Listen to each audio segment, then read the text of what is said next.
कसुगाव दखरा एबसु आरो गङिया दालाइसा एबसुनि जयै दिनै 1 मे अर्थात बड'फा उपेन्द्रनाथ ब्रह्मनि थैनाय सानजों लोब्बा लाखिनानै गङिया गान्दु बाजारनिफ्राय लानानै सोरांपारा बाजारसिम बहाय लामायाव जोङो गासै 100टा आवजार बिफां फुलि गायनाय जादों।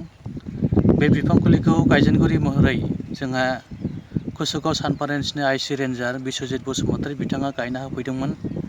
जों कसुगाव दखरा एबसु आरो गङिया दालाइसा एबसुआ बे ओनसोलनि रायजो राजानि मददजों दिनै बे हाबाफारिखौ मावफुंना लाबाय। बड'फा उपेन्द्रनाथ ब्रह्मनि जे थैनाय सान बेयो बेनि मोनसे नेरसोन। बे गङिया दालाइसा एबसु आरो कसुगाव दखरा एबसुनि बे मोनसे हाबाफारि। खालि जों बेखौ बे ओनसोलखौ मोनसे साबना हामना खालामनाय आरो दुलाराय बर' फरायसा आफादनि गेरेमसा हारि दानायनि मोनसे हाबाफारि होनना जों बुंना लानांगोन।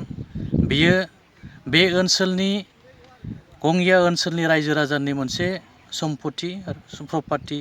बेखौ जे जत्न लानाय आरो बेखौ आदर खालामनाय जाहाथे जायो, जों बेखौ कसुगाव दखरा एबसुनि जानानै गुरै खावलायनाय जाबाय।